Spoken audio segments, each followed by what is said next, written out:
നിങ്ങളുടെ favourite shows ഇനി ഒരിക്കലും മിസ്സാവില്ല. ഇപ്പോൾ C5 കാണും നിങ്ങളുടെ ഫേവറേറ്റ് ഷോ തികച്ചും സൗജന്യമായി.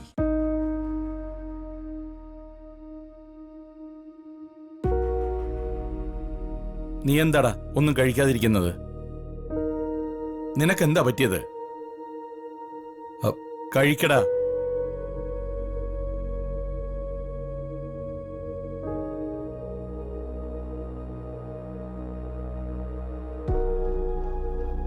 നീ എന്താടാ ആഹാരത്തോട് കലഹിച്ചിരിക്കുന്നത്? എടുത്ത് കഴിക്കും മോനെ. എനിക്കൊന്നും വേണ്ട. സർ, സർ ഇരിക്ക. എന്തേ കാണിക്കുന്നേ? സർ ഇവിടെ ഇരിക്കണം. ഇത് കഴിക്കണം. വേണ്ട സർ. എനിക്ക് വേണ്ടാന്ന് ഞാൻ പറഞ്ഞില്ലേ?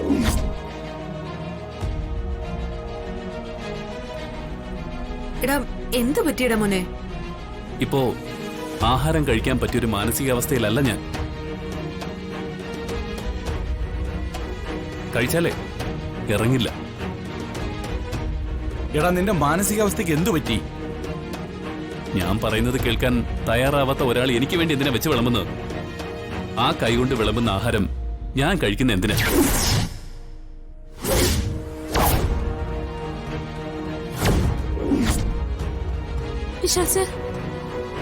വിശാലേ, നീ എന്തൊക്കെയാടാ ഈ പറയുന്നേ? ഞാനേ കൂടുതലൊന്നും പറയുന്നില്ല. പറഞ്ഞാൽ ശരിയാവില്ല. അയ്യോ സർ.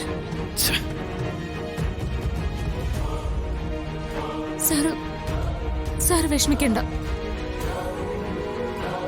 എന്റെ പേരിൽ എഴുതി വെച്ചിരിക്കുന്ന സ്വത്തുക്കൾ ഞാൻ അമ്മയുടെ പേരിലേക്ക് മാറ്റി എഴുതി ഒപ്പിട്ട് കൊടുത്താ പോരെ? സാറ് അതിനു വേണ്ട ഡോക്യുമെന്റ്സ് തയ്യാറാക്കിക്കോ. ഞാൻ ഒപ്പിട്ട് തരാം.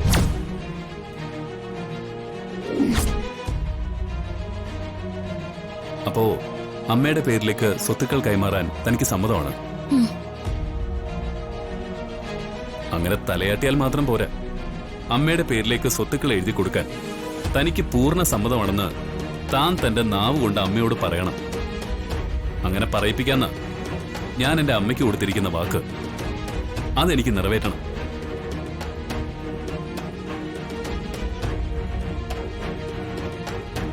പറയടോ. അമ്മയുടെ പേരിലേക്ക് സ്വത്തുക്കൾ എഴുതി കൊടുക്കുന്നതില് തനിക്ക് പൂർണ്ണ സമ്മതമാണെന്ന് താൻ തന്നെ നേരിട്ട് അമ്മയോട് പറയ്. എടാ പറയാൻ. ഞാൻ അമ്മയുടെ പേരിലേക്ക് സ്വത്തുക്കൾ എഴുതി കൊടുക്കുന്നതിന് എനിക്ക് ഒരു എതിർപ്പുമില്ല. എന്താ എന്താ ഇപ്പൊ പാർവതി പറഞ്ഞത്? ഞാനത് ശരിക്കും കേട്ടില്ല. അതാ. ദേ, അമ്മ കേട്ടില്ലെന്നേ. താൻ തന്റെ സമ്മതം ഒന്നുകൂടി അമ്മ കേൾക്കാൻ പാകത്തില് ഒന്ന് പറഞ്ഞേ.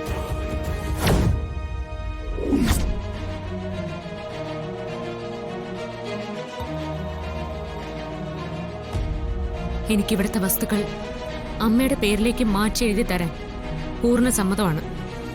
അതിൽ യാതൊരു എതിർപ്പുമില്ല. ഇപ്പോ അമ്മ ശരിക്ക് കേട്ടില്ലേ?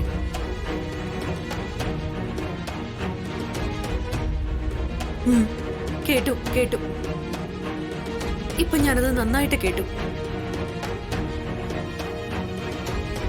മോനെ, എനിക്ക് ഇത് ഇവളുടെ നാവ് കൊണ്ടെന്ന് കേട്ടാ മതിയായിരുന്നു. ഇപ്പോ സാറിന്റെ വിഷമം മാറിയല്ലോ. ഇനി സമാധാനം ഇരുന്ന് ആഹാരം കഴിക്ക.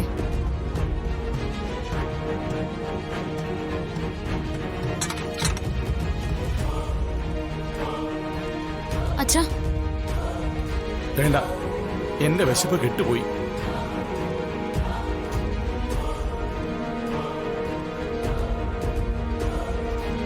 ആ മോനെ, നീ കഴിക്ക. താനിപ്പോ ആ പഴയ പാർവതിയെ അല്ല. സർ, സർ എന്തായി പറയുന്നേ? ഞാൻ എന്ത് മറച്ചു വെച്ചെന്നാ? എനിക്കൊന്നും മനസ്സിലാവുന്നില്ല. ദേ, ഞാൻ പറഞ്ഞത് എന്താണെന്ന് വ്യക്തമായി തനിക്ക് മനസ്സിലാവുന്നുണ്ട്. അതറിയാത്ത മട്ടിൽ താൻ മനഃപൂർവ്വം പെരുമാറുന്നത്. ഇനിയിപ്പോ തനിക്കത് വ്യക്തമായില്ലെങ്കിൽ ഞാൻ വ്യക്തമാക്കി തരാം. തന്റെ പേരിലുള്ള സ്വത്തുക്കൾ അമ്മയുടെ പേരിലേക്ക് മാറ്റി എഴുതി കൊടുക്കണമെന്ന് ഞാൻ എൻ്റെ ഒരു ആഗ്രഹം പറഞ്ഞപ്പോ ആദ്യം താനതിന് മറുപടിയൊന്നും പറഞ്ഞില്ല. അപ്പോ തന്റെ മൗനം സമ്മതമാണെന്ന് ഞാൻ അങ്ങ് കരുതി. ആ ധാരണയില് ഞാൻ രജിസ്ട്രേഷന് വേണ്ട നടപടികൾ ആരംഭിച്ചു. അന്നേരം ഇക്കാര്യത്തിൽ തന്റെ സമ്മതം നേരിട്ടറിയണമെന്ന് അമ്മ ആവശ്യപ്പെട്ടു. അപ്പോ എന്താ സംഭവിച്ചത്? താൻ സമ്മതമാണോ അല്ലയോ എന്ന് പറയാതെ മടിച്ചു നിന്നു. പിന്നെ ഏറെ സമയം കഴിഞ്ഞതിന് ശേഷം എന്നാ പിന്നെ എന്റെ ആഗ്രഹം നടക്കട്ടെ എന്നൊരു തീരുമാനം താനും എടുത്തത്.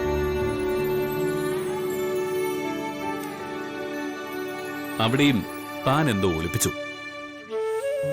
തനിക്ക് ഈ സ്വത്തുക്കളോടൊന്നും താല്പര്യമില്ലെങ്കിൽ ഞാൻ പറഞ്ഞ ഉടനെ വസ്തുക്കള് അമ്മയുടെ പേരിലേക്ക് എഴുതി കൊടുക്കാൻ താൻ സമ്മതിക്കുമായിരുന്നു. അതൊക്കെ വ്യക്തമായി തന്നെ പറയുമായിരുന്നു. താനത് ചെയ്തില്ല. ഇനി വസ്തുക്കളോട് തനിക്ക് താല്പര്യം ഉണ്ടായിരുന്നെങ്കിൽ ഞാൻ എത്ര നിർബന്ധിച്ചാലും ഇതൊക്കെ അമ്മയ്ക്ക് കൊടുക്കാൻ താൻ തയ്യാറാവില്ലായിരുന്നു. ആദ്യം താൻ ഈ വസ്തു കൈമാറ്റത്തെ എതിർത്തിട്ട് ഇപ്പോ അതിന് സമ്മതിച്ചിരിക്കുന്നു.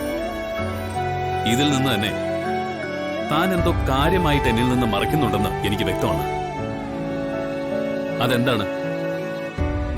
താൻ എന്താണ് എന്നിൽ നിന്ന് മറയ്ക്കുന്നത്? സർ, ഒന്നുമില്ല സർ. താനെ എന്നോട് കള്ളം പറയരുത്. എന്താ യഥാർത്ഥത്തിൽ സംഭവിച്ചത്? സർ, ഇവിടുത്തെ സ്വത്തുക്കൾ എന്റെ പേരിൽ എഴുതി തന്നത് സാറിന്റെ അച്ഛനാണ്. അപ്പോ ഞാനത് മറ്റൊരാൾക്ക് കൈമാറുമ്പോ അച്ഛന്റെ അഭിപ്രായം കൂടി അറിയണമെന്ന് എനിക്കുണ്ടായിരുന്നു.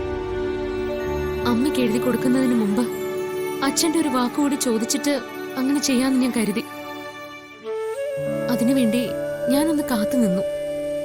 അതുകൊണ്ടാ സാർ ആദ്യം എന്നോട് സമ്മതാണോ എന്ന് ചോദിച്ചപ്പോ ഞാനൊന്നും മിണ്ടാൻ നിന്നത്. നോ നോ നോ, ഇതൊന്നും ഞാൻ വിശ്വസിക്കില്ല. താൻ പറയുന്നത് അനുസരിച്ചാണെങ്കിൽ പ്രഭാവതി അമ്മയ്ക്ക് വസ്തു കൈമാറുന്നതിന് അച്ഛൻ തനിക്കിപ്പോ സമ്മതം നൽകിയെന്ന് വേണമല്ലോ കരുതാൻ. സർ, അതെ, സമ്മതിച്ചു. അതുകൊണ്ടാണല്ലോ വസ്തു അമ്മയ്ക്ക് എഴുതി കൊടുക്കാൻ എനിക്ക് പൂർണ്ണ സമ്മതാണെന്ന് ഞാൻ പറഞ്ഞത്. ഇപ്പോഴും താൻ എന്തോ മറയ്ക്കാണ്. പ്രഭാവതി അമ്മയ്ക്ക് വസ്തു കൈമാറുന്നതിനോട് അച്ഛന് യോജിപ്പുണ്ടായിരുന്നെങ്കിൽ അച്ഛൻ അത് ഡൈനിങ് ടേബിളിൽ വെച്ച് പറയുമായിരുന്നല്ലോ. എന്നാ അതല്ലല്ലോ സംഭവിച്ചത്. ഒന്നും പറയാതെ ഏതാണ്ട് പ്രതിഷേധിക്കുന്ന മട്ടിൽ കൈ കഴുകിയിട്ട് ഇറങ്ങി പോവുകയല്ലേ അച്ഛൻ ചെയ്തത്. പാർവതി, സ്വത്ത് കൈമാറുന്ന വിവരം താൻ അച്ഛനോട് സംസാരിച്ചു എന്നതിൽ എനിക്ക് തീരെ വിശ്വാസമില്ല.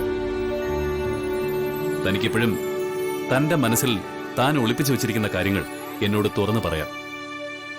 ഇനി താനത് പറഞ്ഞില്ലെങ്കിലും താൻ എന്താണ് മറച്ചു പിടിച്ചിരിക്കുന്നതെന്ന് ഞാൻ അന്വേഷിച്ച് കണ്ടുപിടിച്ചിരിക്കും.